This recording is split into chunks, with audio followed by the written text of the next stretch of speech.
বাংলাদেশে বন্ধুর বাড়িতে ঘুরতে গিয়ে আক্রান্ত, এমনই দাবি বেলঘরিয়ার যুবকের।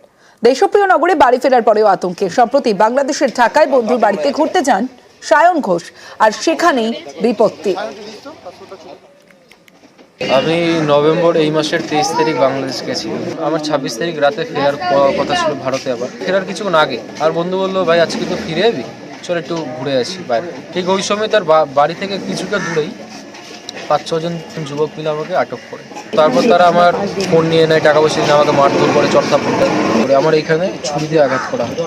প্রশাসন বলুন বা পুলিশ বলুন, যেই বলুন, কোনো জায়গা থেকে আমি সহযোগিতা পাইনি। উল্টো আমাকে হেনস্থা করা ছিল। আমি ব্লিডিং অবস্থায় মিনিমাম 4 ঘন্টা করে ঘুরেছি শুধু।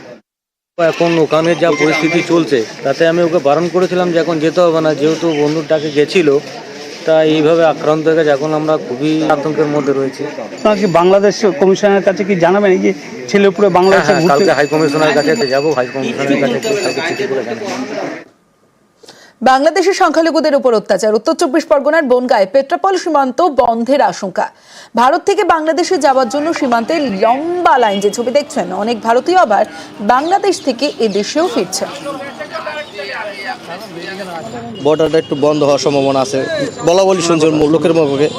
তখন আমরা তাড়াতাড়ি করে ভাবলাম যে বর্ডার বন্ধ হইলে কখন আবার খোলে, এই জন্য আসলাম। মেডিকেল ডাক্তার দেখাতে ডাক্তারের আমি সার্জারি করেছি, 7 দিন পরে আবার যেতে বলছে, গেছি। কালকে বন্ধ হয়ে যাবে, এই কারণে আজকে ভিড় করছে। পেট্রাপল সীমান্ত বন্ধ হয়ে যাবে? হ্যাঁ, এটা কোথা থেকে জেনেছেন আপনি? বলছে সবাই, তাই জানি, এমনি সঠিক কিনা তা জানি না। সামান্য একটু অসুবিধা আছে। বাংলাদেশে মেয়ে বিয়ে হয়েছে, ওখানে গিয়েছিলাম। মেয়ের বিয়ে ঢাকাতে। খুব খারাপ অবস্থা, ওখানে থাকার মতো পরিবেশ নেই। আমি আরও মিনিমাম 1-1.5 মাস থাকতাম। আমি 3 মাসের ভিসা পেয়েছি। আমি 25 দিন থেকে চলে আসি। ভয় চলে আসছে। এখন আমরা খুব আতঙ্কে আছি, খুব কষ্টে আছি। কৌটো নয়, এবার প্লাস্টিকের ভাঁড়। সিপিআইএম এর লক্ষ্মী ভাঁড় কর্মী সমর্থকদের বাড়ি বাড়ি দিয়ে আসছেন নেতারা। বলে আসছেন পার্টির জন্য এই ভাঁড়ে টাকা জমাতে। সেই জমানো টাকাতেই পশ্চিম মেদিনীপুরে হবে দলের জেলা সম্মেলন। তৃণমূল কটাক্ষ করে বলছে, এ তো সিপিআইএম এর লক্ষ্মীর ভাণ্ডার, আবারও সাধারণ মানুষের টাকা লুটের চেষ্টা। আর্থিক সাহায্যের জন্য আপনার কাছে এসেছি। আমরা একটা করে ভাড় আপনার বাড়িতে এটা দিয়ে যাব। আমরা চাই আপনারা আর্থিকভাবে আমাদের পাশে থাকুন।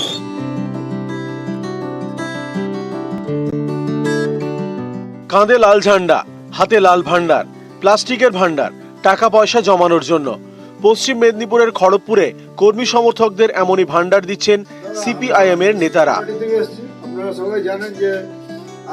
এই ভান্ডারে টাকা জমাবেন কর্মী সমর্থকরা। সেই টাকায় হবে জেলা সম্মেলন। যতটুকু পারি আমার খরচা থেকে 10 টাকা 5 টাকা যা পারবো এই ভাড়ের মধ্যে সাহায্য করব। এইটা আমার উদ্যোগ। খড়গপুর শহরে প্রায় 4000 পরিবার এবং গ্রামীণ এলাকায় আরো 2000, মোট 6000 পরিবারে আমরা একটা করে ভাড় দেওয়ার কাজ শুরু হয়েছে। প্রতিদিনকার খরচ থেকে আপনার যেটা সামর্থ্য, এই ভাড়ে আপনারা সেইটা অর্থটা সঞ্চয় করে রাখুন। আগামী 10ই জানুয়ারি আমরা প্রত্যেকের বাড়ি আবার যাব। সেই ভাড় থেকে অর্থ বের করে যত টাকা হলো গুনলে আমরা তাদের হাতে রসিদ দেবো এবং এই গণ অর্থটা আমরা জেলা সম্মেলনে তহবিলে জমা দেবো। 12 এবং 13 জানুয়ারি খড়গপুরে সিপিআইএম এর পশ্চিম মেদিনীপুরে জেলা সম্মেলন। এই জেলা সম্মেলনের খরচ তুলতে কর্মী সমর্থকদের ভাড় দিচ্ছে সিপিআইএম। আবেদন জানাচ্ছে ভাড়ে টাকা জমিয়ে পার্টিকে দিতে। 21শে নভেম্বর থেকে ভাড় দেওয়া শুরু হয়েছে। 5ই ডিসেম্বর পর্যন্ত বাড়ি বাড়ি ভাড় দেওয়া হবে। 10ই জানুয়ারি ভাড়ের টাকা সংগ্রহ করবেন নেতারা। কালীন বেশি টাকা চাঁদা দেওয়াটা তো সবসময় সম্ভব হয় না, সুযোগ সুবিধা থাকে না। তো এটা আমরা দৈনিক সঞ্চয় সৃষ্টি করছে ও সেই লক্ষ্মী ভাণ্ডারের মতো ভাড় পৌঁছে দিয়ে লুট করার চেষ্টা করছে সিপিএম। এটাই হচ্ছে তৃণমূল কংগ্রেস আর সিপিএম এর পার্থক্য। এক সময় নানা কর্মসূচির জন্য টাকা তুলতে দেখা যেত সিপিএম এর নেতা কর্মীদের। তখন ছিল কৌটো, এবার প্লাস্টিকের ভাড়। পশ্চিম মেদিনীপুর থেকে শঙ্কর রায়, নিউজ 18 বাংলা। পথের কাঁটা রেলপথ। রেলের ডাবল লাইনের কাজ চলছে। রাঘবপুরের বাসিন্দাদের দাবি, এতে বন্ধ হয়ে যাচ্ছে তাদের গ্রাম থেকে পুরুলিয়া শহরে যাওয়ার একমাত্র রাস্তা। বিপাকে পড়বেন প্রায় 1010 গ্রামবাসী। বিকল্প রাস্তার দাবিতে তারাই আজ পথে নামেন। কাজ বন্ধ করে দেওয়ারও হুমকি দেন। পাল্টা রেলের দাবি, রেলের জমিতেই কাজ হচ্ছে।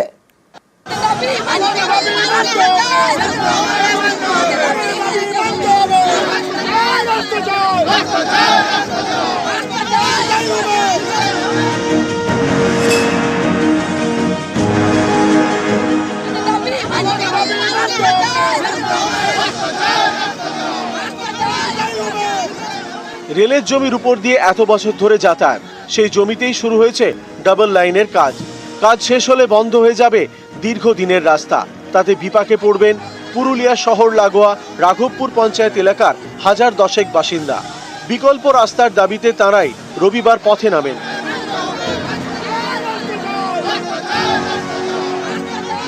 স্থানীয়দের দাবি, তাদের যাতায়াতের জন্য বিকল্প রাস্তা রেলকে করে দিতে হবে, না হলে রেলের কাজ বন্ধ করে দেওয়া হবে।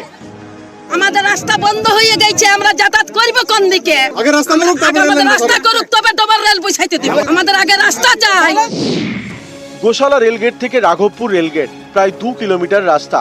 রাঘবপুরের বাসিন্দাদের দাবি, গ্রাম থেকে বেরিয়ে পুরুলিয়া শহর যাওয়ার এটাই একমাত্র রাস্তা। সেখানে রেল ডাবল লাইনের কাজ শুরু করেছে। আদ্রা ডিভিশনের সিনিয়র ডিভিশনাল কমার্শিয়াল ম্যানেজার বিকাশ কুমারের বক্তব্য, রেলের জমিতে কাজ করছে। রাঘবপুর রেলগেট লাগোয়া এলাকায় আন্ডারপাস তৈরি করা হবে। সেই আন্ডারপাসের সংযোগকারী রাস্তাও করে দেবে রেল। কিন্তু এলাকাবাসীর দাবি, আন্ডারপাস তৈরি করলে সমস্যা পুরোপুরি মিটবে না, কারণ তাতে সুবিধা হবে রাঘবপুরের বাসিন্দাদের একাংশের। বাকি অনেককেই পুরুলিয়া শহরে যেতে 2 থেকে 3 কিলোমিটার পথ ঘুরে যেতে হবে। অনেকের কাছে আবার গ্রাম থেকে বেরিয়ে পুরুলিয়া শহর যাওয়ার কোনো রাস্তাই থাকবে না।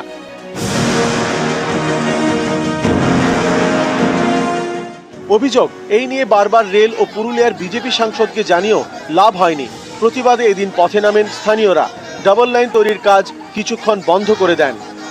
जमीन उमीन कोई खरीदा है तो देखा नहीं कि पंचायत का रास्ता कहाँ नहीं देखे यहाँ का बासिंदा है, इतना घर हुआ है रेल का जमीन खरीदेगा तो देखेगा नहीं कि रास्ता कहाँ से है।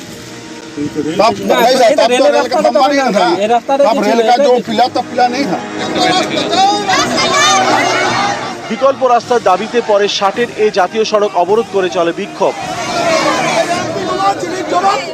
আমরা যে রাস্তায় পারাপার করতাম, সেই রাস্তায় রেল ডবল লাইন করার জন্য নিয়েছে। ঘর থেকে বেরোবার, ছেলে থেকে স্কুল পৌঁছাবার, কারো যদি কোনো কিছু হয় হসপিটাল নিয়ে যাওয়ার মতো রাস্তা নেই। তাই আমরা বাধ্য হয়ে রাজ্যপথ আমরা অবরোধ করতে বাধ্য। বিকল্প রাস্তা করে না দিলে রেলের কাজ বন্ধ করে দেওয়ার হুমকি দেন স্থানীয়রা। শেষমেশ প্রায় 20-25 মিনিট পর পুলিশি আশ্বাসে অবরোধ ওঠে। পুরুলিয়া থেকে ইন্দ্রজিৎ মণ্ডল, নিউজ 18 বাংলা।